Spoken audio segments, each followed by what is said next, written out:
And why pickleball has become one of the most inclusive sports in the world.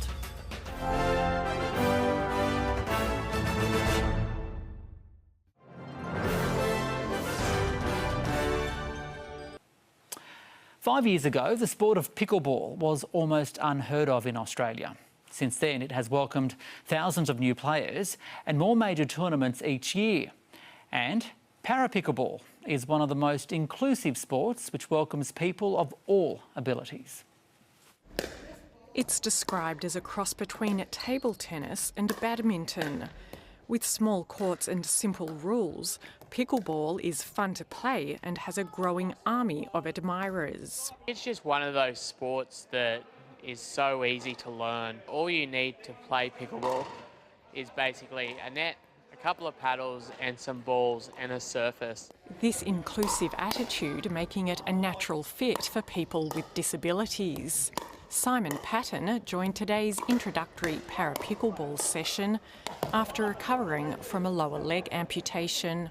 I played tennis years ago and it's like a smaller version of that for me, and I didn't really feel a disadvantage. He's one of many people discovering the joys of para-pickleball, which welcomes people with any disability, giving them opportunities to play socially and competitively, even in major mainstream tournaments. I suppose being able to play with an able-bod for once, and we're not just actually segregated completely.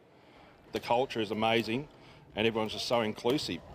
This event is hosted by Matt Hansson and a disability service provider, Cocoon.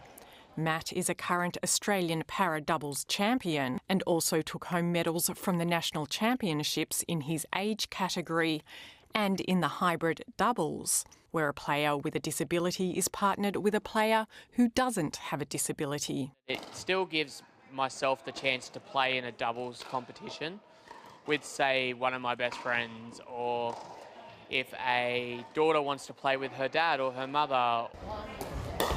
Trevor Prassarder suffers from Parkinson's disease and says that playing the sport helps him feel better. Cheers, man.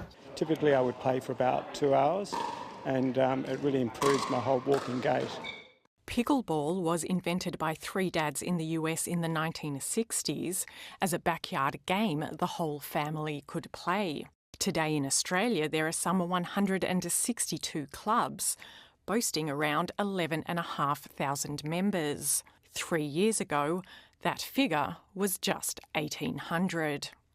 And that growth is only expected to continue, with international associations eyeballing a future para-pickleball games. I'd have nothing more than a dream to be able to pull on an Australian shirt and play pickleball. Edwina Guinan, SBS World News.